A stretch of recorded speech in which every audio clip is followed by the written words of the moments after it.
On revient aux origines, 1978, première édition, c'est l'histoire de la voile aussi qui s'inscrit avec cette course du Rhum, de la voile à la française, pour concurrencer les transats anglaises. C'est-à-dire qu'on n'avait pas, nous, ce sprint de la même manière que les Anglais. On a voulu marquer l'histoire de notre côté. En fait, c'est parce que les Anglais, je crois, en avaient marre aussi de voir les Français, et notamment Éric Tabarly, qui gagne 2 fois la transat anglaise, et ils en avaient marre de voir les Français piquer les bonnes places. Oui, truster les premières places et les podiums de leur fameuse transat. Et ils ont décidé de raccourcir la taille des bateaux.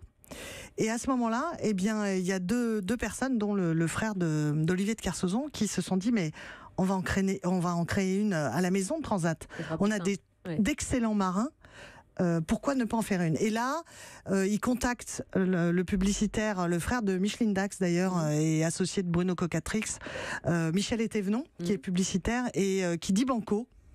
Et il va chercher les Remiers en Guadeloupe pour justement bien aussi devenir partenaire. Ah bah oui, parce que c'est de la pub quand même, la route du Rhum. On parle du Rhum. Et là, ça passe toutes les lois.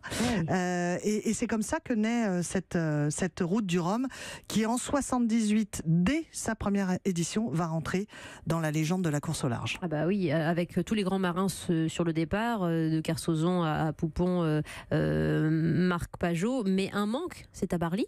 Pourquoi? Eh bien, il est pas prêt, je crois. Son bateau est pas prêt à ce moment-là. Il n'a pas de sponsor. Tabarly n'a pas de sponsor. Il prête un de ses bateaux à Philippe Poupon, mais lui n'arrive pas à prendre le départ. Et cette course, qui était effectivement pour faire la nique aux Anglais, acquis tout de suite ses lettres de noblesse grâce aux 98 secondes pour l'éternité, puisque le petit trimaran jaune de Mike Birch vole la victoire au grand monocoque. Et à partir de là, on officialise le fait qu'un multicoque va plus vite qu'un monocoque. Et puis la disparition d'Alain Colas, dont on n'a jamais retrouvé trace, ni du bonhomme ni du bateau.